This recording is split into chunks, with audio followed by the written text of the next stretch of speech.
I'm June Reith, and you're listening to General Intellect Unit. This time, we're picking up part 2 of our discussion of neither vertical nor horizontal.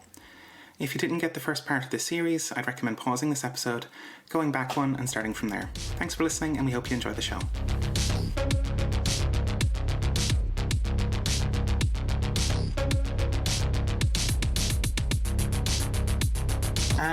Shall we get on to Chapter 3, Revolution in Crisis? I found this quite an interesting chapter. The author will go through, the concept of revolution is currently in crisis, in that nobody seems to believe it anymore. But to explain that crisis, we're going to go through the history of the concept of revolution itself.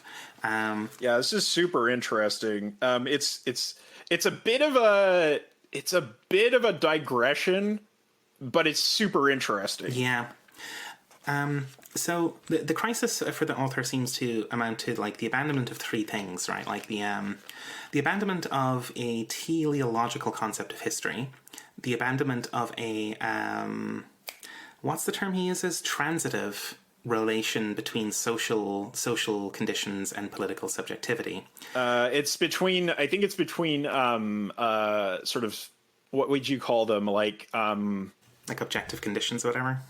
No, it's not even that. It's like the social category and the political consciousness, right? So it's the proletariat. It's not about the conditions that surround the proletariat. Is that the proletariat is inherently the messianic revolutionary subject because of what the proletariat is, according to my definition of the proletariat, right? Right. That's the transitive relation there. Yeah, it's not. It's like the transitivity is that it is the actor upon the world in a very particular and reliable way. Right. The deterministic sort of the notion that position in the world and that a social category will deterministically give rise to a political subjectivity that will carry out the revolution. And the third thing that's abandoned is any hope for a clean break. But to get there, we have to go through the concept of revolution itself. And I guess like going through a lot of stuff here fairly quickly. In antiquity, you sort of have like a circular, or cyclical concept of time and history. In the Middle Ages, you had more of the Christian eschatological concept of time and history, where things are pretty stable today, but there's going to be a very severe break pretty soon. And what's on the other side of the break? Fuck, who knows, crazy shit. Yeah, and so essentially you get, in the secular realm, the idea of circularity, right, of revolutions in a very literal sense that, the wheel of fate goes around, right? The wheel of fortune goes around. And so you have the establishment of a dynasty. The dynasty prospers, then it falls apart, and then you have a new dynasty. And so it's just, there's nothing new under the sun, but you do have sort of oscillations, right? Like, ebbs and crests, right, of history. But it's just going to follow the same pattern forever. That's entirely the worldview. But then in a contradictory sense, you have the linear Christian understanding of time, where everything is towards the second coming of Christ, right? And Judgment Day. But the thing is that because of the way that these temporalities are sort of experienced, they didn't really come into very harsh conflict with each other. No, right, because your day-to-day experience is just like, regardless of what temporality you're under there, like your day-to-day experience is that tomorrow is probably going to be the same as today as the same as yesterday. Yeah, it's what do they say? So right here, these two temporal modes were at once the framework through which people organized and interpreted their ordinary experience of time, and something sustained and reinforced by that experience itself. To borrow Reinhard Koselleck's terms, the horizon of expectation of the medieval world never promised anything exceeding the space of experience of present and past generations. Change, though it of course still happened, took place so slowly that nobody could ever anticipate any major upheavals or surprises. Cyclical and eschatological temporality were thus ultimately compatible to the extent that they had different domains of application, the worldly and otherworldly, and shared the same attitude towards the future. Regardless of whether it brought the looming end times or only repetition, what was to come bore no novelty or deviation from the already known, right? Like, we know Judgment Day's coming. We know what that implies. Therefore, it remains a stability even as we are moving progressively in time towards it. We just never know when it's going to happen, right? Yeah. All that changes then with modernity, with capitalism, with the Reformation, conquest of the Americas, scientific revolution, all the crazy shit starts happening. And suddenly tomorrow looks pretty fucking different in unpredictable ways. And this gives you the sort of revolutionary temporality of sudden changes in political regime. Progress. This is where the concept of progress comes in. Yes, so we have the future was no longer contained in the past. It could no longer be foretold by previous knowledge. From then on, it would be the bearer not only of the new, but of a newness potentially beyond anything that the present could reasonably anticipate. Mm-hmm. Yeah, right. It's, you get into this kind of like non-reversible time, right? Like it's a kind of open future. Yes, circularity is subordinated to linearity. Mm-hmm. Yeah, and in a strange way, it sort of brings the end of days back down to earth, and sort of there's going to be there's going to be a lot of these hard breaks on earth that are equivalent to Judgment Day, right? Yeah, it's like when we talk about revolutions in the modern sense, it's almost like if you have, say, like a music box with a wheel with pegs on it, and that has like a melody on it, right? So there's some kind of like meaningful progression through time that's happening on this box. And so every time there's a revolution, it's like you crank that one tick over, right? It's something new. It's a revolution, but it's sort of like you're feeding new. It's like a generative sequencer or something, right? Like you're feeding new stuff into the end of that cylinder every single time. And so a revolution isn't the old sense of it where it's just like, oh yeah, we came full circle. Like we did the, rise of the dynasty, fall of the dynasty, new dynasty. That's the circle, right? In that sense, revolution is very straightforward. But the way we use it now has very little sort of connection to the idea of circularity. It's more the idea of the world, like the world's clock turned, right? It's the mechanism turned, and something new happened. Mm-hmm. Yeah, right. And like the concept of progress here ends up with a kind of sort of mixed valence where it's simultaneously a kind of like, it's an ongoing process that's like semi-deterministic that you're all swept up in, but it also means that history is now like a project of deliberate action, that you can turn the crank deliberately, you can speed up the crank deliberately, but also you're swept up by the crank, like it's a weird mix of determinism and kind of voluntarism. Yeah, it says Koselleck draws attention to the fact that as social and political differences were condensed into a binary opposition against the Ancien Régime, a parallel movement of lexical singularization and simplification took place. The infinite plurality of historical events was fused into a single history. Freedom, capital F, took the place of freedoms. Justice, that of rights and servitudes. Progress, that of progressions, like les progrès, or the plural. And from the diversity of revolutions, the revolution emerged. So the rev that we talk about. Singular and plural at the same time, the revolution thus named at once the kind of rupture with the past of which the French Revolution was the paradigmatic case, and the broader world historical process that encompassed all such moments. In this way, the fate of particular events in the present or the future could be tied immediately to the fate of humankind as a whole.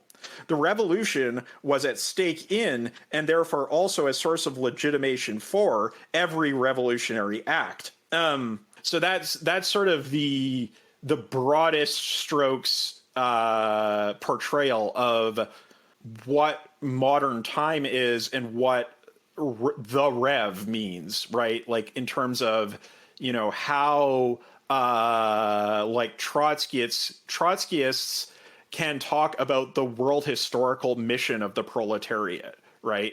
Like it is a world historical mission because you can conceive of the world in this sort of historical terms, and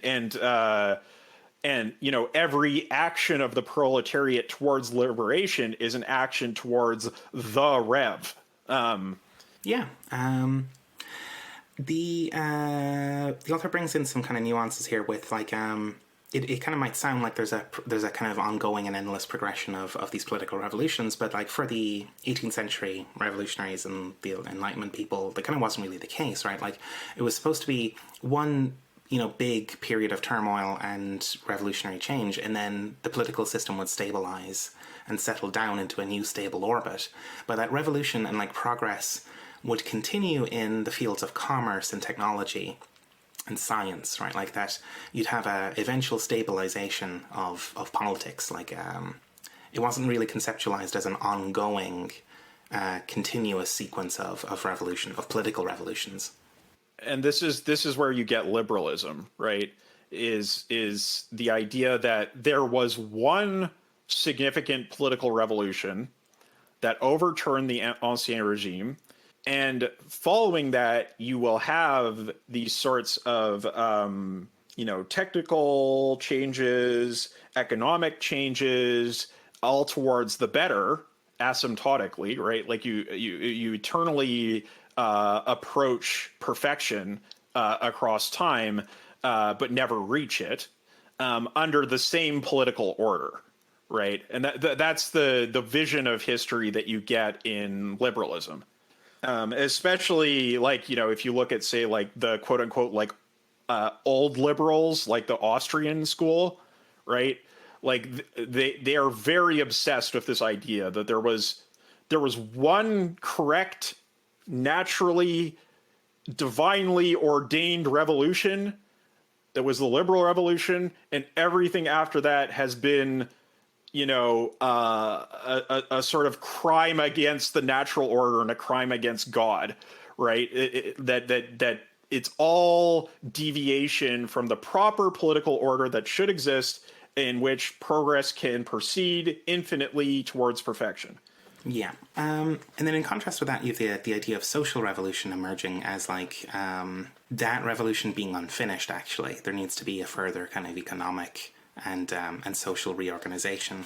And this is where kind of the current that gives us the socialists and the Marxists kind of comes in. Yeah, it's the idea of the social revolution, which is that social inequality, social oppression, more properly speaking, is the unresolved business of the revolutionary process. And there has to be a social revolution that follows or coincides with, depending on your school of leftism, the political one, right? And so that's where you get the split in 1848 between the liberals, who want only the political revolution, and the socialists, who want the social and political revolution. Yeah. Then there's a bit more detail here, but then there's kind of like, in some ways they're not that dissimilar in that even the social revolutionaries kind of believe that there would be a settling down after that second revolution, and that progress would still go through technology, commerce, whatever. Yeah, it's especially speaking about that quote from Marx. The government of persons is replaced by the administration of things and the direction of the processes of production.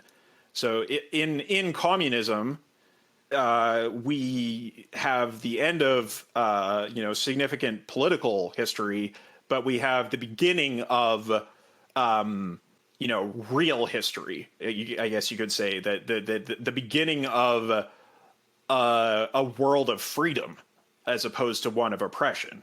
Yeah. So now that we've set up the concept of revolution and the concept of progress, we can get into the couple of sections on the elements that were lost that make it seem so much less plausible today, makes these concepts in crisis. The first of these is the section from necessity to contingency, which basically covers the kind of loss of faith in the irreversible flow of human progress. Yeah, and specifically, it's interested in the rise of thermodynamics as a physical paradigm to replace the Newtonian billiard ball model of physics, right? That it's very easy to think if you view the world in Newtonian terms, how you could think in very sort of deterministic terms about change, right? Because it's just, you hit the billiard ball and the billiard ball goes, it's boom, that's it. But you get this sort of supreme irony that the sort of most celebrated machine, the most celebrated technical accomplishment of the bourgeoisie, the steam engine, is simultaneously the thing that brings to our attention thermodynamics and the realization that the dream of infinite progress, you get hit with the ball and then your progressive billiard ball goes on to infinity, is actually impossible. Yeah, there's an irreversible loss and decay that happens with every interaction. Yes, yeah. They put it well later in the book, is that like every instance of organization occurs as the result of the disorganization of its environment, right? And that leads inexorably towards greater and greater entropy, and sort of the heat death of the universe, right? Is the like the end state that is projected as a result of this realization of sort of like running a steam engine and looking at like, okay, we're putting in this amount of energy, we're getting this amount of work out of the engine, and then there's a waste that's being bled off as heat, and it's getting spread to the atmosphere around it, and that's not something that we can use. We can never perfectly recapture that heat. And so then, what are the implications for that if we think about that for the whole universe, right? And then you get second law of thermodynamics, and then this heat death of the universe idea that is very much opposed to the modern concept of progress. Mm-hmm. Yeah, right. Like, and that with that realization, like there's like a cultural absorption of thermodynamics throughout the 20th century, and like a kind of pessimistic turn. And that, but then by the time you get to like the fall of the Soviet Union and like the triumph of neoliberalism, the historical inevitability of progress is just fucking clown shoes at that point. It's like you gotta be crazy if you think that's true. Yeah, I mean, at that point, the only people who believed that were neolibs, right? Like the Fukuyama types, right? Mm-hmm. Yeah, ironically. Yeah, definitely. But then I don't think you could live in 2023 as a liberal and seriously believe that, right? Like the world has not gone according to that script. But I mean, a lot of this is pinned on the sort of Marxist camp, but like he points out that even in that camp there was like internal sort of debate over like determinism, like the kind of inevitable triumph of the proletariat and such, and a general shift over time towards thinking of things in terms of contingency. Well, yeah, maybe, right? Like there's all these forces in the world, and they might work out this way or that way, but one way or the other, this is lost, right? This ability to think in terms of inevitabilities and deterministic outcomes. Yeah, so you essentially have like Bernstein's break, with orthodox Marxism, the idea of revisionist Marxism that he comes up with, right? So he says, as early as the 1890s, Bernstein observed that some of Marx's key predictions had not come to pass. He argued that a theory aspiring to the status of science could not legitimately sustain in light of the available evidence that capitalistic collapse and revolution were inevitable and imminent. The elements that Bernstein decried as unscientific in Marxism were no less than a pillar of historical materialism, that is, the dialectic, and one of the bases for its scientific pretensions, determinism. He regarded both as external, a prioristic simplifications of empirical complexity that could not but result in arbitrary constructions and improbable deductions. If an effect which results from the operation of diverse forces can only be counted on with certainty if all the forces are exactly known and are given their full weight, a truly scientific outlook must recognize that so-called laws of economic development are in reality only tendencies subject to the action of countervailing forces. They may be the most important, but they are not the only forces to determine the course of history. This rejection of the unilateral determination of history and superstructure by the economic base would, of course, go on to be one of the prominent features of so-called Western Marxism. What stands out in Bernstein's critique, however, is how much he is still operating within modern historicity. His anti-determinism flounders against the tension between denying the necessity of collapse and affirming the necessity of progress. Belief in the possibility of a gradual, peaceful transition to socialism ultimately hardens into faith as immune to empirical falsification as the theory of catastrophe he criticized. The direction of the process is unmistakable, quote from Bernstein there, even if the general course of development does not rule out periodic setbacks and temporary reactionary convulsions. In the end, what Bernstein does when he abandons Marxist teleology is to fall back on liberal teleology. Emancipation results from the infinite perfectibility of state and economy within the framework set by the bourgeois revolutions of the 18th and 19th centuries. No wonder, then, that he should proclaim socialism as, quote, the legitimate heir of liberalism. So that's sort of the first break you get in Marxism is the Bernsteinian turn towards like social liberalism, and Sockdem gradualism, right? And there's a couple of other nails that get stuck in the coffin, like statistical mechanics, the natural selection. You know, the evidence keeps piling up for contingency and like non-determinism, and then there's also the anthropological kind of critiques, like really calling into question this kind of like very Eurocentric notion of history and progress, and it all just kind of adds up to this being kind of a dead end, really, which isn't recoverable. Yeah, we get Badiou saying in 1982, history does not exist. Badiou being the sort of famous French Maoist theorist, and he says Badiou thus discarded two tenets of Marxism in one fell swoop: history understood as a totality that can be grasped by reason, and the idea of totality itself. To say that any collection of historical facts has no meaning outside of the symbolic operation that organizes it in this or that way, Badiou would later make clear, was a way to combat the confusion between the symbolic and the real that had allowed Marxists to anticipate a real fusion between the idea of communism and a historical truth. A future moment of completion that could justify any excess or retreat here and now. To abandon the idea of history, whose full arc we could know and master, was therefore to immunize political thought and practice against the dangers of aspiring to the omniscient perspective of a, quote, tribunal of history. And then we sort of get into the qualifications, right? Which is that, well, even if we can't affirm the inevitability of revolution, we can't say that the revolution won't happen, because that would be just as unscientific, right?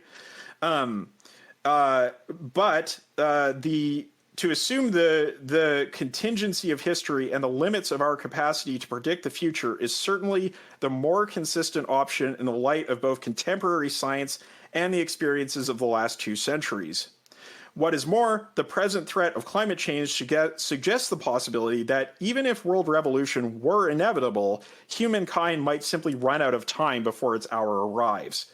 Right, so that's like a really important one, right? Is that like you could think I don't quite follow Nunes in saying that we should abandon teleology entirely, because I think that's kind of impossible to think without viewing things progressing towards ends, right?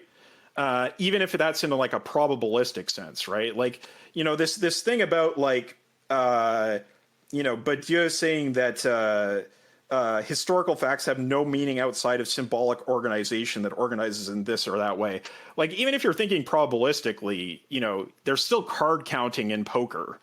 There's still, you know, anybody who has played like any game involving probabilities, like a roguelike or whatever, like you understand that probability is sort of weakly teletic, right? Like it tends towards things, and you can make reasoning based off of that.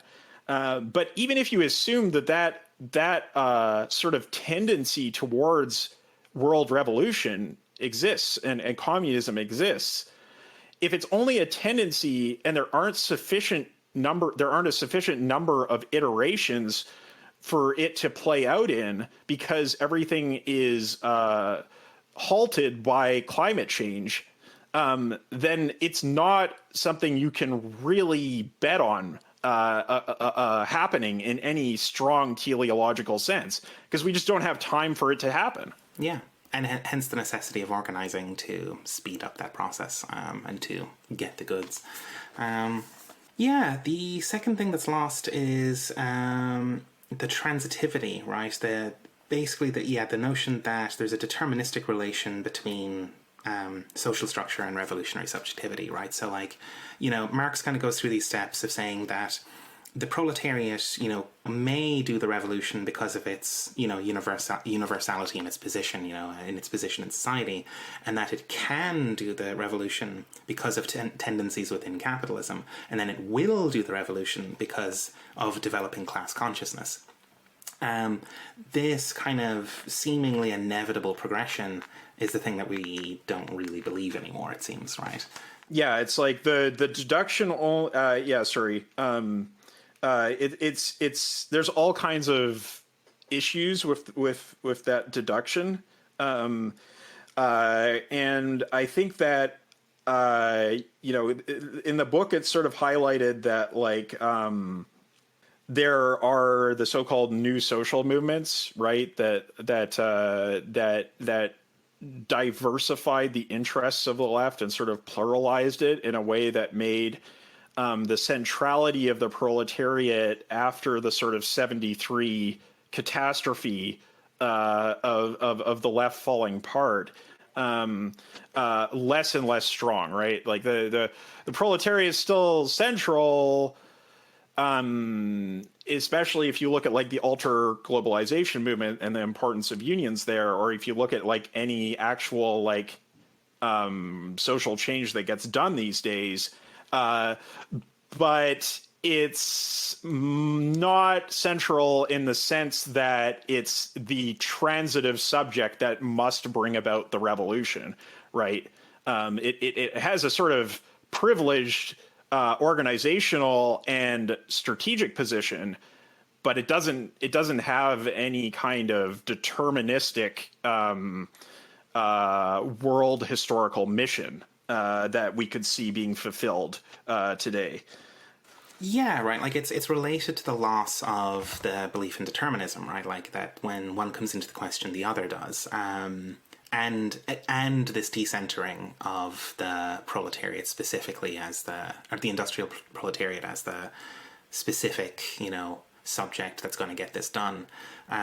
It just all becomes a lot harder to believe that there is this kind of inevitable connection between the two.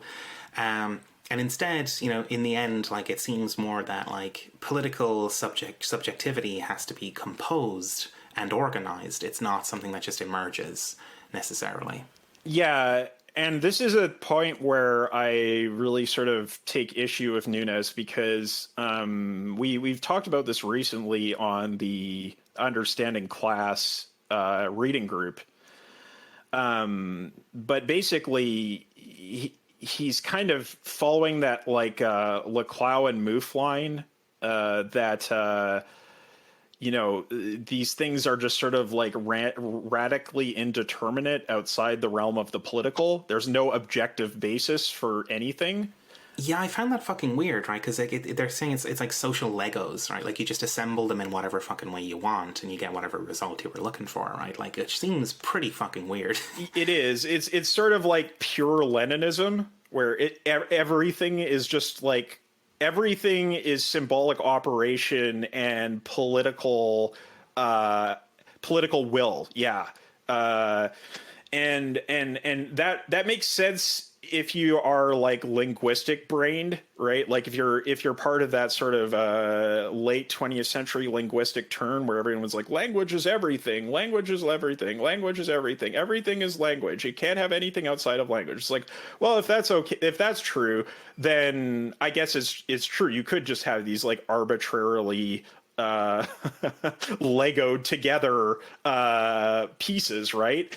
But nah, like if you look at, as the sort of sociological research that you see in Understanding Class, or that we discussed there, like, no, there is actually quite an obvious and very strong, strongly established in terms of its statistical significance, objective relationship between the objective social and economic position of the proletariat and its political consciousness. The thing is, even though that exists, it's not determinate in the way that a logical deduction would suggest, right? It is, yeah, it to throw away a connection between objective conditions and political realities would be completely unwarranted and anti-materialistic, right?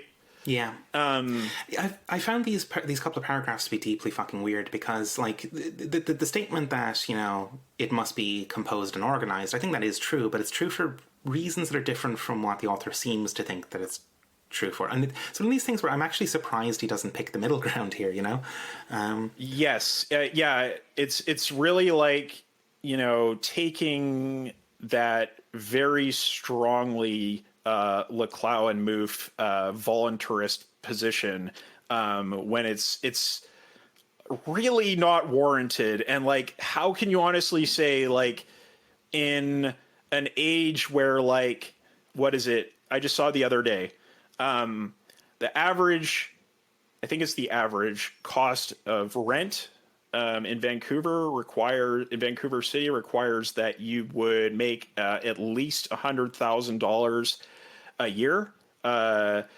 and you have vulnerable people. Majority of people there are making only 30,000, right? And so they're living in tenements. They're double stacking in apartments. They're living in unsanitary conditions. All of these kinds of things. And you think that has no connection to political consciousness? Like, give me a fucking break. Like, sure, it is something that has to be symbolically articulated and organized, but it doesn't mean that it's purely arbitrary and subjective. Yeah. Absolutely. Weird little section. But I mean, we can take what we want from it, and I think we're right in that. The next thing that is lost was Well, the way it's phrased is the thing that's lost is belief in a clean break, but the section title is From Hylomorphism to Complexity. Yeah, and importantly, this hylomorphism is different from the hylomorphism that we talked about with Pickering. It's not the same thing. These are two different words. They're using two different Greek prefixes. Not the same thing. Very, very weird. So hylomorphism here is imagining that the world is made up of inert matter that is formed by external force. And in this context, it's kind of the belief that humanity is essentially just clay and can be molded by political will, can be engineered by the Leninist elite, basically. That belief is lost, and we get a much more complex sort of, a lot of those projects, like those Leninist projects, just fucking run aground on the complexity of real life and the world, and we appreciate that complexity later, Well, and it's something that goes beyond just Leninism, right? Like it is it's modernity, right? Yeah, it's a particular modern tabula rasa perspective on humanity that you sort of see peak in the mid 20th century with the dominance of linguistics and the dominance of that sort of median idea of anthropology and human nature as something that is purely determined by social context, which itself is susceptible to engineering. Yeah. You can also see a peak in the cataclysmic political projects that attempted to reshape the human clay by force, as well. Yeah, sure. Yeah, and those were all sort of a piece in a kind of generally progressively minded orientation, but with really catastrophic results. The exceptions sort of being like the Khmer Rouge, right? We're going to do ultra agrarianism, and we're just going to use violence and social engineering to make an agrarian utopia, right? Which is kind of an outlier in terms of the tendency of socialism from the 19th century into the 20th. Yeah, and I mean, throughout the sweep of modernity, it's the style at the time, right? It's just the onion on the belt. It's just the general belief in the reshaping the world by will, as deliberate projects, which seems to just get darker and darker as it goes on. And yeah, there's a section in here where the author sort of does some apologetics for Lenin. Essentially saying that under Lenin you had the NEP and the Bolsheviks were sort of reacting to circumstances, and you have Bukharin who takes this evolutionary path of growing into socialism through sort of peaceful market competition between socialist economies and private economies, and on the ideological and cultural fronts. And then on the other hand, you have the sort of extreme voluntarism of Stalin, right? But it's Lenin... he wasn't short on voluntarism, Lenin sort of he went back and forth on these questions, but his decision to sort of, just send it on the revolution, just seize power, we'll just figure it out, right? That sort of set a precedent. And then you have Zinoviev's party reforms towards the ban on factions and that kind of thing, right? It's all sort of militating towards or tending towards Stalin, in the sense that he acknowledges there's different tendencies within the Bolsheviks at that time, and that is true, but the party form tends towards extreme unity and subordination, right?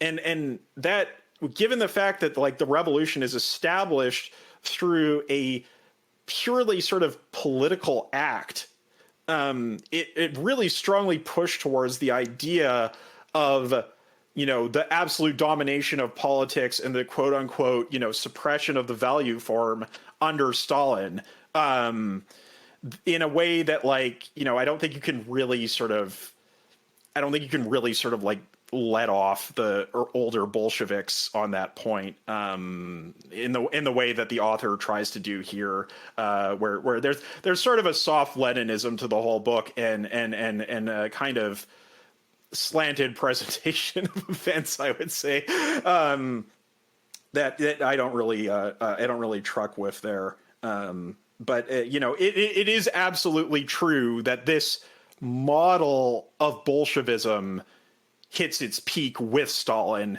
and every sort of quote unquote anti-revisionist tendency that like pushes hard into voluntarism does use Stalin as their model, right? To like, we're going to fight back against the revisionism of Khrushchev, who's kind of more in that sort of NEP mode. And so we're going to do hyper Bolshevism, and, everything will be about political will. Yeah. And, like, in the end, I guess by this point, it's just so much harder to believe in any of that kind of shit, really. That the capacity to manipulate the human material by sheer will, and to have a clean break that where we just remodel fucking everything. No, it's kind of impossible to believe at this point. Like, Well, yeah. And, like, he makes a good point, is like, well, okay, the Soviet experience was bad, but the fact that the Bolsheviks, achieved this enormous economic development in their time, was something to say perhaps in favor of the USSR. But then when the USSR falls apart and it just collapses into absolute economic dysfunction, that even takes away that argument in favor of communism, right? Of party communism, of Leninism and Bolshevism. So like, you really, if you are a Leninist or a Bolshevik these days, the only thing you can really point to in terms of like that sort of narrative of economic progress is China, right? But then it's like, well, but aren't they just kind of capitalists, right? So even that is not a really great indicator of the success of this model of thinking. no, certainly. Yeah, and I mean, the last kind of point from this section then is that, like, especially with the growing interdependence of capitalist globalization, it makes this even less tenable as, like, these going up against these complex webs of entanglements is going to require a different kind of strategy. As I mean, Syriza discovered this, just like saying, we're going to unilaterally change things, but getting squashed by all kinds of international powers and interests. Yeah, Yeah, even a modest revolution, as they say, right? It wasn't like it was radicalized by the base, and the leadership was pushing as hard as possible in the opposite direction for the most part. But even that sort of revolutionary moment that Syriza represented just gets absolutely crushed. And then you have something like Brexit, right? Like, it's like, it's not a progressive political revolution, but it was a significant democratic break with the existing order of things, and clearly is not working out well, because of this entanglement with multinational and transnational institutions that basically not even maliciously, but just through that sort of logic of negative feedback, militate against national revolutionary action, right? Just by their very existence and trying to maintain what they are trying to suppress national revolution. Yeah. The world is a complex place. You run into all kinds of forces and weird things going on out there. Next section then is after the revolution. Like, what the fuck do we do after all this? And yeah, I mean, basically, like, we kind of need more credible concepts of revolution that lean instead on, like, tendencies instead of determinism, composition and organization of political subjectivity, and, takes complexity seriously. The kind of problem here, though, is that all of these point away from the certainties that previous revolutionaries enjoyed, right? Like they had a kind of natural confidence in believing that it was all deterministic. It's a bit harder for us to be so happy with ourselves at this point, you know? Yeah, I mean, it's sort of like that saying that, you know, Marxism is the only school of revolutionary thought that was ever composed by a PhD. That there is this moment where the sort of paradigm of scientific and scholarly thought coincides with something providential and teleological, right? And so you can get a Marx. The argument is a little bit it's a little bit narrow because it might be true of a PhD, but it's certainly not true of a scholar, right? Like you get other scholars who become like revolutionary leaders, like in the Taiping Rebellion in China or something like this. But you know, the point stands that there's a sort of particular social theoretical configuration at the time that Marx writes that allows him to be on the side of scholarly scientific thought and sort of like strongly deterministic eschatology of like a future glorious age coming through deterministic terms. And again, it's not to say that's all of his thinking. That's the only thing he said, but clearly this was a part of his thought that was efficacious, right? It had a real significance in the popularity and you know, consequences of Marxism. Mm-hmm. Yeah, and I guess the back part of this chapter then is that, like, now that we've got the understanding of the crisis itself, he turns his eye to the responses to this crisis in the concept of revolution and identifies two variables, one being the scope and scale of revolution, and the other being the role of organised collective agency, and observes that whichever way you turn these dials, it seems very hard to max out both of them at the same time, whereas, you know, the previous revolutionary waves had both of them dialed up to the top. So you get some thinkers, and I don't think we need to go into the particulars, but you get some people who max out the scope of revolution, like revolution could be global, but there's very little role for collective agency, like organised agency in it, or, you know, they have, like, higher role for collective agency, but it has to be on a much smaller scale, and so on. It seems hard to get both of those dials up at the same time.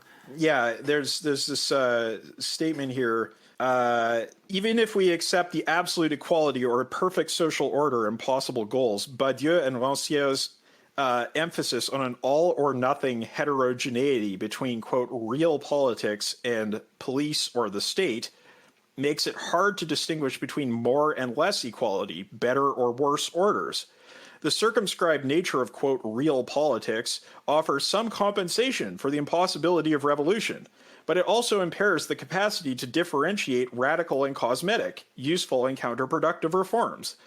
The risk is that it sets a standard of politics that is radical to the exact extent that is inoperative. It's like, you know, it's so radical it doesn't exist, right? It's like, oh, great, okay. And then you have, like, you know, Deleuze and Guattari, right? He talks about how their idea of the revolution, the real revolution, is the line of flight that deterritorializes existing strata and is thus opposed to whatever new territory is eventually produced, just as becoming is opposed to history. In what may be the most thorough critique of the humanist hylomorphic conception of revolution, these movements are opened up to non-human agencies, technical innovations, unexpected encounters of all kinds. They carry individuals with them more than any collective subject that can deliberate or organize them. But then the problem is, it might happen, but how could it ever be made? Because it is a pure line of flight. It's a pure singularity. It's something that has no relationship to any continuous historical political reality. Yeah. Well, like, even when Deleuze and Guattari are kind of like in doing the embedded imminence sort of stuff, it's these like tidal forces that are pulling you along, like these. There's no room for organized, deliberative, collective agency in that. It's forces that act on you, and you get swept up in it. And then, yeah, as you say, there's this like acausal sort of aspect of it where it's just like there's sudden breaks and stuff. But that's, the collective agency dial is at zero, but like the scope of their possible revolution is galactic. It's fucking colossal. Yes, it's everything. We're riding the snake, man, riding the snake. And then we have the Zapatistas in Chiapas and the Democratic Federation of Northern Syria in Rojava. It's Rojava, right? Rojava. Yeah. And so the point that Nunes makes here is the comprehensiveness of their aspiration to change social relations within a given territory is offset by a limited, extensive ambition. Their locally circumscribed character.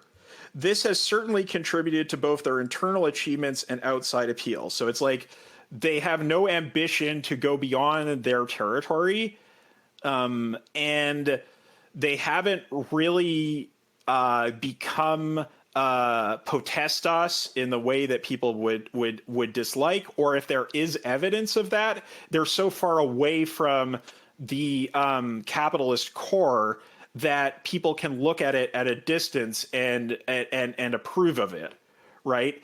And so there's a certain degree of it being obscured from our understanding, and a certain degree of it being small enough that it doesn't make us uncomfortable, and therefore is somewhat acceptable to the left. Yeah, exactly. I mean, those are all very tidy examples of this problem where we can't seem to get both of those dials up at the same time.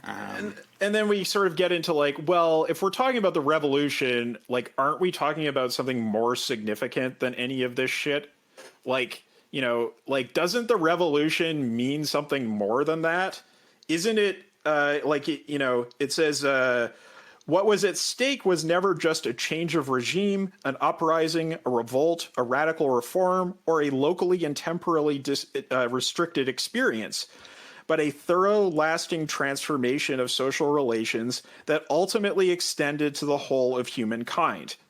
Although uprisings, revolts, reforms, and so forth could certainly be parts of that transformation, the very possibility of distinguishing between them and revolution lay in the non-local, systemic dimension of the latter. Revolution was not a partial adjustment, a temporary modification, or a change occurring in one place while everything else remained the same.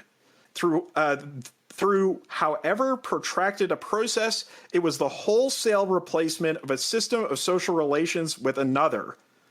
So it's like, that's actually the stakes of what we're talking about here. If we're talking about revolution, it's not the fucking iPhone getting launched, right? It's not well, we were just talking about this the other day, in the green room. It's not the SNP taking power in Scotland, right? Like, that's not it's a kind of regime change. It's kind of maybe a revolution in the British political order, but it's not a revolution in the sense that anyone meant it in the 20th century, the 19th century, in terms of like, okay, a fundamental change, a structural change in a very broad swath of human life.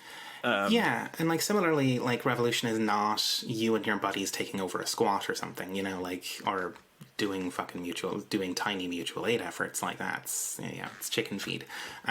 So he's arguing for reclamation of scope and ambition, and organizing towards that ambition. Because, as has been pointed out numerous times, any effective response to the climate crisis will have to be of that scope and of that intensity that is meant by the revolution. It can't be, we got one group of libs in instead of the other group of libs in, right? Like, that is not a sufficient degree of change in order to address the crisis. Yeah. Let's get on to chapter 4, Critique of Self-Organization. I remember this being quite a complex chapter, but we're kind of getting on for time. So let's see what we can do to condense this. Basically, like, there's this problematic opposition between organization and self-organization, or like organization versus spontaneity. A lot of it hinges on the left kind of misappropriating elements from scientific discourse and, like, you know, discourse around complexity and, you know, stuff taken from biology and stuff, where as part of this trauma response against organization, we've kind of really leaned into the notion of, like, just distributed headless kind of processes that can take care of themselves. It's basically saying, like, it's abdicating responsibility for organization, that, like, hey, maybe the revolution will take care of itself, right? Because they kind of look at biology or look at nature and say, if there are these natural processes that kind of proceed without a central plan or proceed without an apparent agent guiding them, then maybe the revolution is the same. Maybe it can just sort itself out without us having to actually push for it.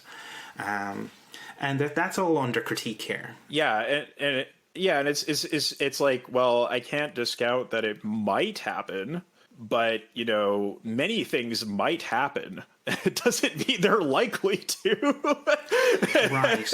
And so organization is still necessary, right? Like, this is the thing that, like, it basically, like, I mean, the way it kind of sets it out in the start is that this idea of self-organization is quite problematic in that it kind of hinges on either a kind of like projecting these, like, value judgments, right? Like, or naturalizing political ideas by just claiming that they're, you know, self-emergent in the natural world, or you know, doing this very problematic choice between autonomy and strong determinism, right? Or turning value judgments into statements of fact, because, like, the whole thing about self-organization stuff in left politics is that it's very value judgmenty. It's very like, oh no, organization is bad. You know, self-organization and spontaneity, they're free range. You know, they're organic. They're natural. You know, you don't want any of those fucking, you know, GMO organization stuff, you know, getting into your food supply. You want the whole grain stuff. You know. Yeah, and so the first thing that he points out is that he says, evidently, then, isolating a system from its environment is essential to identifying it as self-organizing. So basically, for it to truly be self-organizing, it would have to be isolated from external causes, right? Yeah, it has to be a totality. The irony is that the impossibility of doing so in absolute terms was what led early thinkers of self-organization to warn that, in a certain sense, such systems do not exist at all.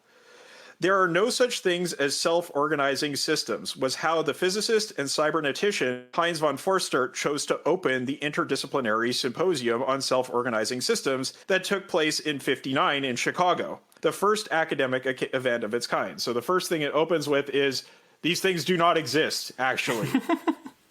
Yeah. At a follow-up event a few years later, the psychiatrist and cybernetician Ashby equally concluded that since no system can correctly be said to be self-organizing, and since the use of the phrase self-organizing tends to perpetuate a fundamentally confused and inconsistent way of looking at the subject, the phrase is probably better allowed to die out. So, you know, to get sort of short into their objections, Forster was basically saying, well, if you take thermodynamics into account, a system can only be organizing to the extent that it is disorganizing its context, its environment, right? Because the entropy's got to go somewhere. The organization can only come from a consuming energy from the environment, whose entropy in turn will increase. And so it's not truly self-organizing in the sense of a contained system becoming more organized. And then Ashby was saying that if we understand a self-organizing system as one that is capable of changing its internal state according to information received from the environment, by definition, such a system is only a subsystem of that environment and not self-organizing in a literal sense. Its self-organization is a modulation of and thus dependent on the hetero-organization that outside causes impose on it. And then he's saying basically they have like a similar premise here. If to be wholly self-organizing entails having no input whatsoever from the environment, only a total system with nothing outside it could fit the description. Speaking in absolute terms, there can be only one self-organizing system, the universe in its entirety. That was, in fact, what Spinoza had deduced back in the 17th century, and so on and so on. And in fact, we know that the universe as a totality is not self-organizing because it's tending towards maximal entropy. It's self-disorganizing, actually. Yeah, it's going from the Big Bang to maximum entropy. That's the quote-unquote organizing that it is doing. And organization is something that we see locally. It's not something we see at the level of totality. So the problem that you get with the hypothetical of fully isolated closed systems is also true of the universe. And so, but like if we then see systems in terms of like being recursively nested and being like horizontally related to like sibling systems or like systems in their environment, then we can't really posit total self-organization. Like there's mutual influence, there's reciprocal kind of feedback and adjustment. That nothing is ever really inside itself entirely. Yeah, exactly. And then there's also, he brings up the problem of this zone of indiscernibility between systems, where if you have system A and system B, but you have nodes within both systems that are related independently to each other, are they a part of system A and system B discretely, or are they system C, which is overlapping with system A and system B? So this idea of, policing the boundaries of organizations and maintaining self-organization entirely doesn't even work at sort of this like formal level of analysis of networks. Yeah. And there's some important points here of like why is it that we want to draw this inside-outside distinction? And it's kind of down to value judgments, right? That like the notion of organization from outside or even receiving information from outside just has such negative connotations on the left, right? Like, and that we kind of make this judgment that, the inside is more legitimate than the outside. It's and so on, but like it just kind of collides with reality of like how systems actually operate. So like mutual adjustment and kind of reciprocal adaptation is the rule. Like there is no clean inside-outside break that you can make. Yes. And then we get a section that is talking sort of about left thought and self-organization.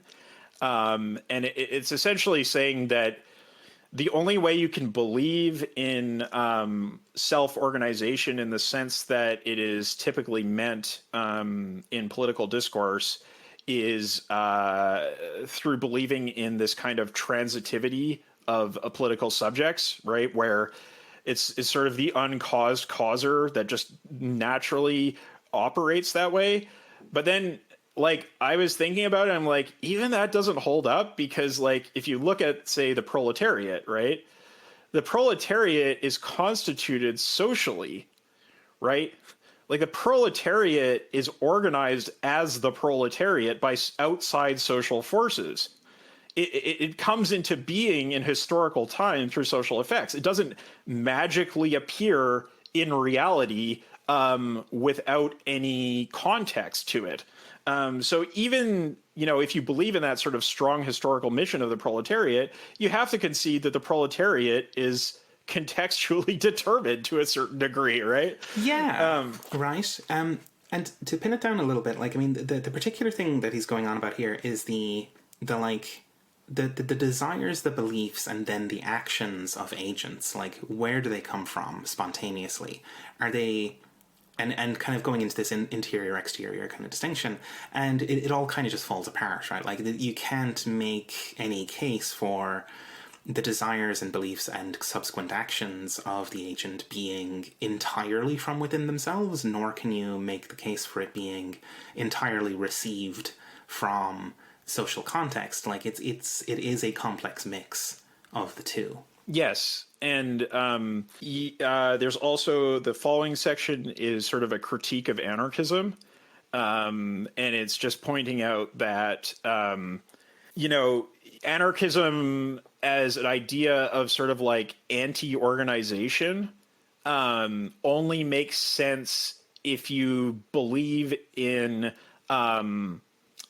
a very strong notion of human nature. So, like, basically, if you remove the constraints on people, they will naturally form the perfect society. What's they call it? Atheist providentialism. Atheist providentialism, yeah, that's fantastic. Because it's like, yeah, you take away the oppression of the state, and then people will spontaneously form a better society, right? Like a much better society, because their nature drives them towards cooperation, and it's only this like sort of a demiurge that is fucking with things, right? Of the state. Or you have to believe in the transitivity idea, right? Like there's a sort of a historical social necessity that will drive them regardless of any preparation, organizing structure, any of that kind of thing. They'll just automatically do it because of that. And then sort of, at the end talks about Bakunin actually kind of arguing in favor of organization as a means to sort of help midwife the perfect anarchist revolution into existence, because he can't see in any practical terms how the abstract theoretical commitments of anarchism can come to pass, right? Like, how could you get an organized society out of just suddenly taking the cops away? Mm-hmm. Yeah, right. Like, and he's taking a big swing at the idealism of the anarchists when compared to the Marxists, right? Like in that kind of historical moment, that like they were really concerned with the ideal scenario for a revolution, like how it should play out, whereas the Marxists were much more concerned with actually getting the job done, and then. Yeah, the dictatorship of the proletariat is a practical doctrine because, in terms of ends, as you know, we've sort of been at pains to discuss many times on this podcast and on the Emancipation Network, is like Marx and Bakunin were in agreement. They wanted the same free society. It's that Bakunin was saying, in his sort of non-strategic texts that, or in his critique of Marx, that the way the revolution should ideally happen is the only way we should practically think of it happening, while Marx was saying, no, we can use the dictatorship of the proletariat to get there. We can be more centralized, and then we can decentralize afterwards. Maybe both of them were wrong, but the point is that Marx was thinking practically while Bakunin was thinking ideally, and in ideal terms, they both had the same ends in mind. Yeah, when it's laid out here back to back, you can really see how the anarchists got the reputation for being beautiful souls or whatever, or beautiful losers. They're like kind of very twee and quaint, kind of just faith in humanity just spontaneously doing the right thing at the right time all at once somehow, it's pretty fucking weird. Yeah, which, later sort of came over to Marxism in the form of the Hart and Negri autonomism, right? The multitude. But I think that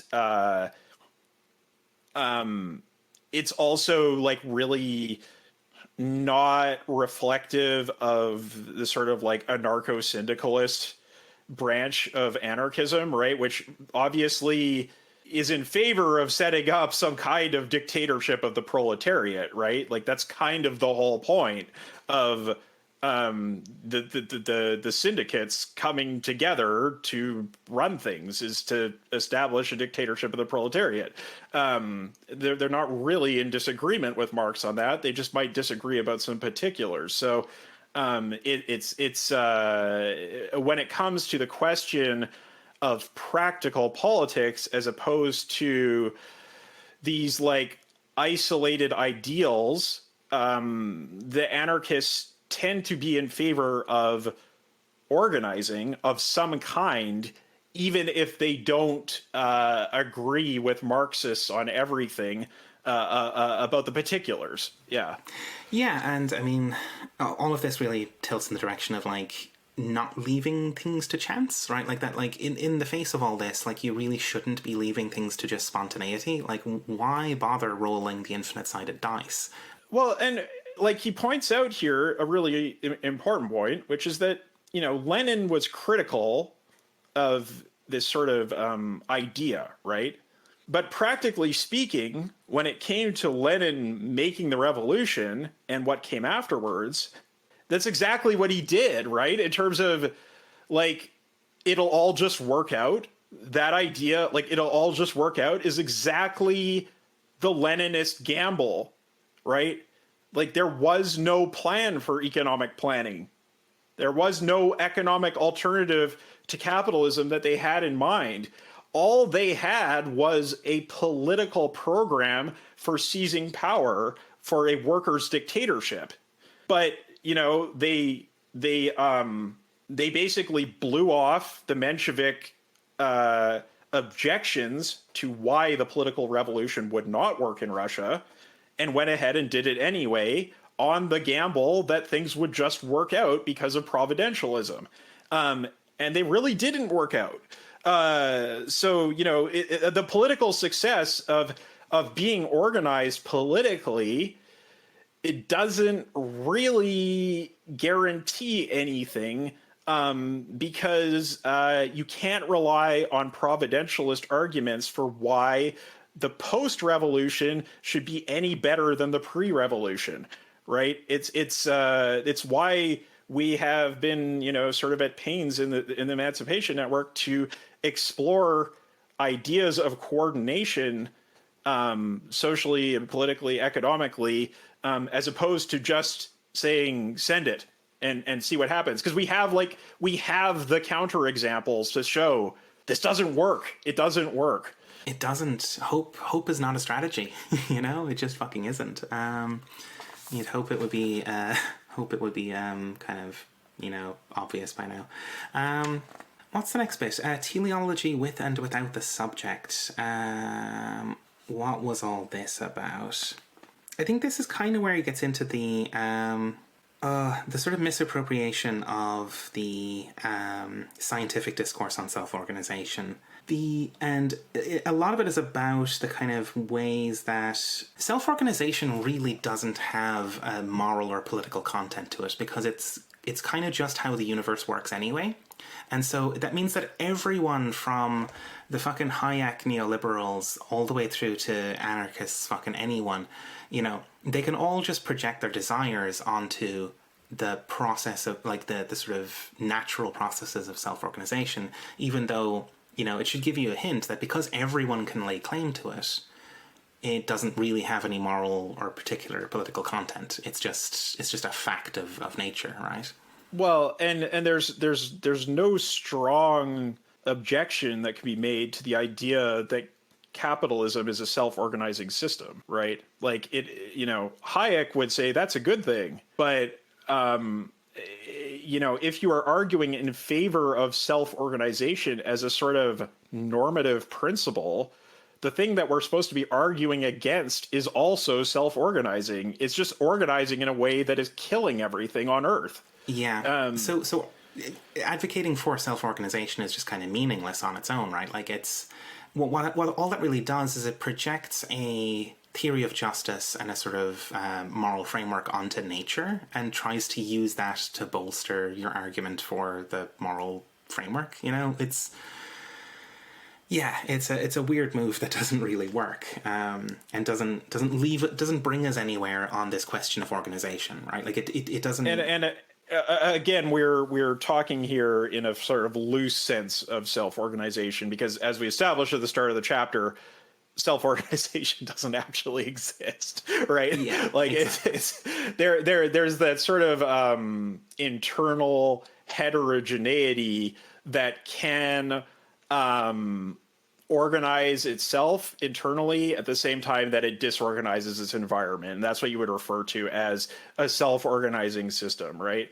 You know, what we would want to do with communism is to establish a system of that kind that is selective about the ways in which it disorganizes its environment and organizes itself, as opposed to, you know, like selective in a sense that that accounts for flourishing of life, as opposed to the capitalist one, which is selective, but is selective towards death of all life in existence. And you know, that means things like, for example, okay, if we need to rely on outside energy to organize ourselves, maybe we should rely on the sun, or, you know, the geothermal sources, things that are venting energy anyway into our environment.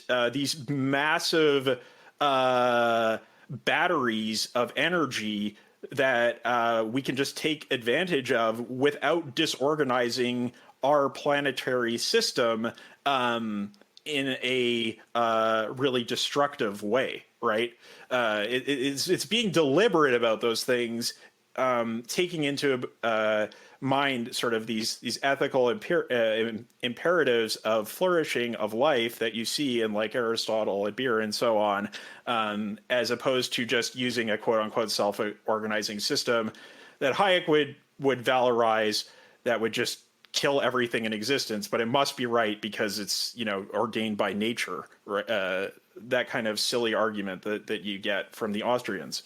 Yeah, and I mean, like it also, when you recognize that in the Austrians, you can also recognize the fallaciousness of it in the left, right? Like when it's just like self-organization will just take care of it, right? Like is a really fucking poor argument, because everything, including all the bad shit, is self-organizing in that sort of sense.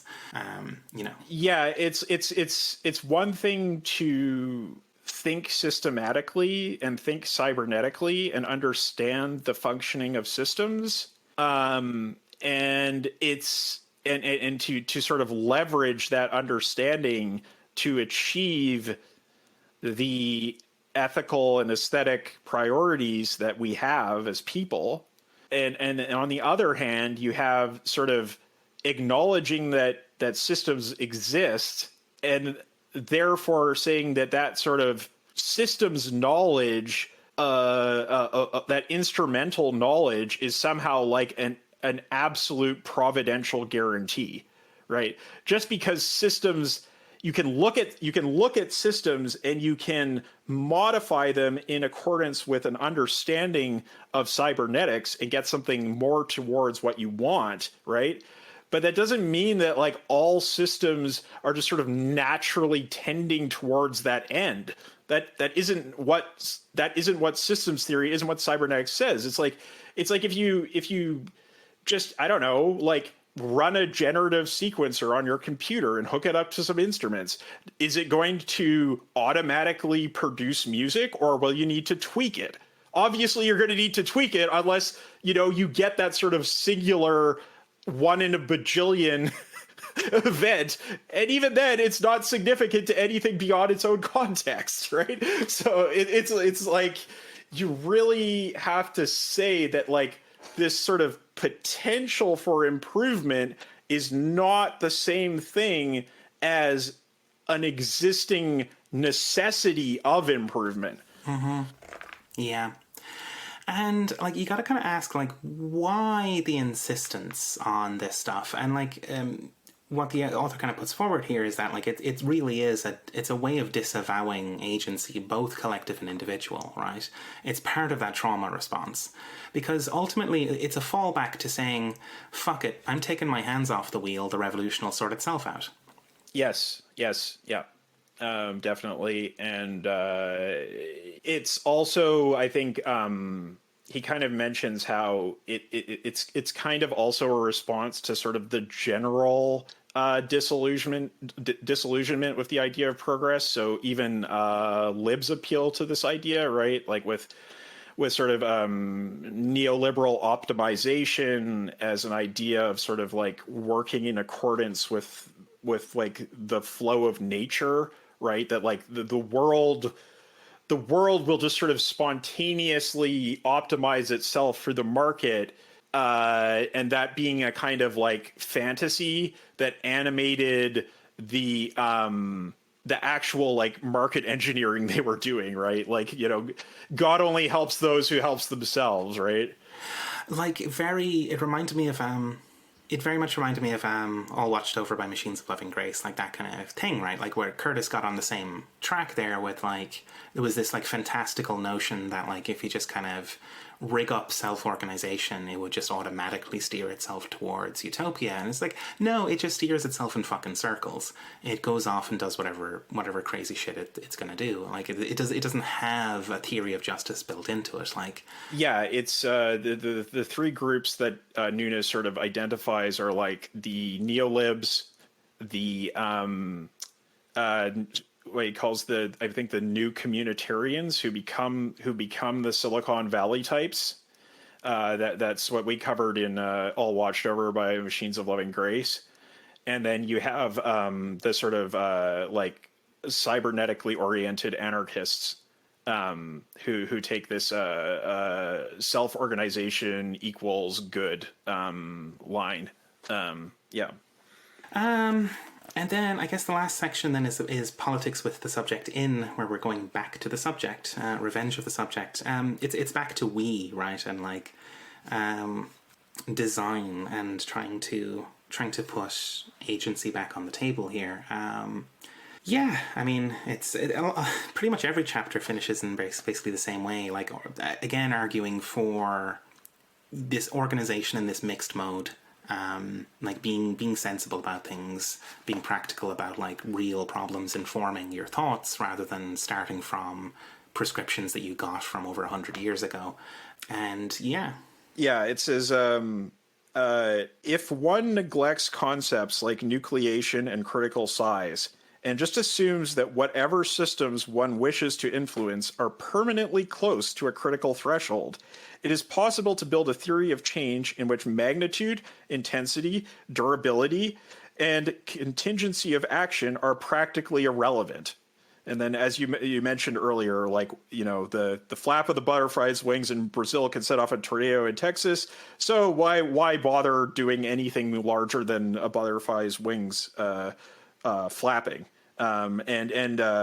You know, this is how self-organization was instrumentalized by a legitimate fear of things we need, initiative, assembling, and channeling potentia, and what they might entail, vanguards, representation, institutions, potestas, into an argument as to why we do not need those things at all. Mm-hmm. But it turns out we do. We do need to actually do this stuff, you know?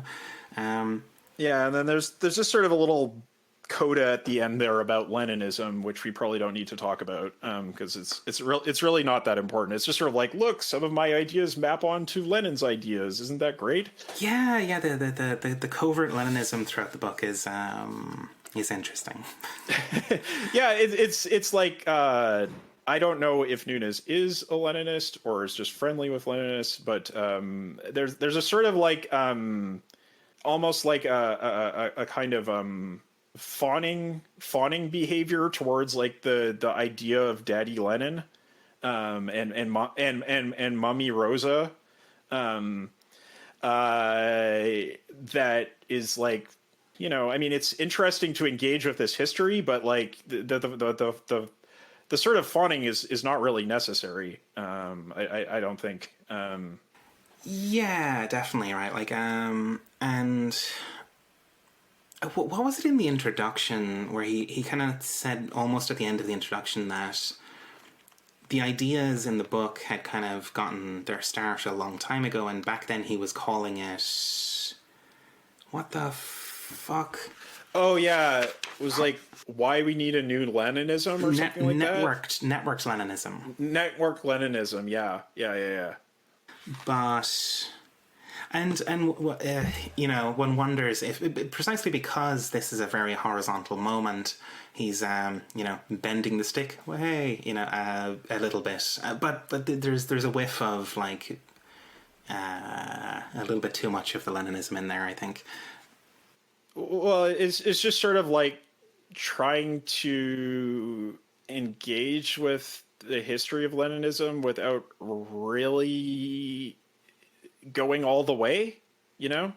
Really being like thoroughgoing and honest about the engagement, and sort of trying to like cherry pick the parts that sort of support his thesis in order to maybe appeal to Leninists, or just because, like, you know, he honestly believes that's a valuable tradition to draw on, while also offering some criticism. So it's not a like, you know, this is the immortal science blah blah blah kind of argument at all. In fact, it's quite critical. It's just that there does seem to be a bit of like sort of unexamined fawning over the memory of like, oh, you know, like Lenin was the one that taught us that, like, you know, we need political action and we can't just rely on these, like, you know, ossified formulas from academia. It's like, well, actually the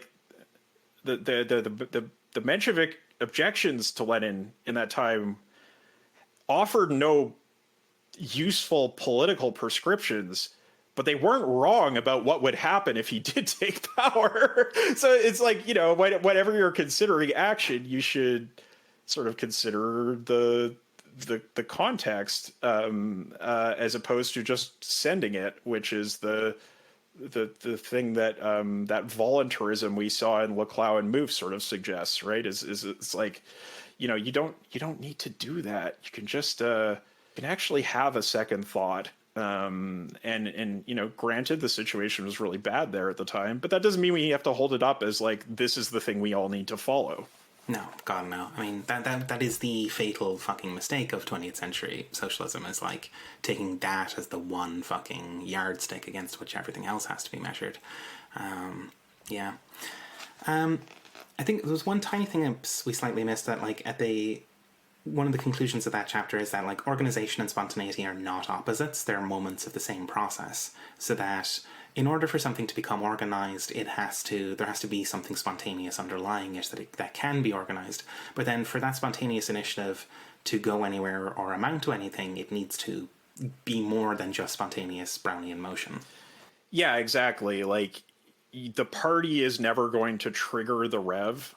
Like, that just doesn't happen. If you look at historical examples, there's actually, it's the you know, as Trotsky said, right? It's like the party follows behind what is happening in the revolutionary action in the streets, right? It's often catching up, so that moment of quote unquote spontaneity, which is actually a effect of more localized and heterogeneous forms of organization in society, that you know are not exactly the party form, is something that can push a party into action that is already organized. And so it's, you know, these things, it's sort of like the idea of an impetus, right? The quote unquote spontaneity, although it only appears that way in a sense, is something that can give the impetus for organization to, like, you know, be utilized and push its effects hard enough that they can overcome those dampeners and negative feedback mechanisms, right? Yeah, because without that, it's just going to be the flapping of a butterfly's wings, and that doesn't necessarily cause a storm. Yeah, exactly. It's like, it's why we point to like global climate change as a more likely cause of these like catastrophic weather events around the world that we're having all the time, as opposed to butterflies. Oh, fuck. It's a much more it's a phenomenon that operates in a much larger scale of organization than butterflies in their local air currents. Yeah, and like, I guess to close it out, like, looking back on the kind of the trauma of the left or whatever, you can definitely understand how and why people came to that point where they would have preferred to believe that these tiny actions would revolutionize the world, because the alternatives just seem too painful. But, I understand it, but I also think it's wrong, It's like, one can comprehend how you get there, but it's still incorrect, and we have to face up to that.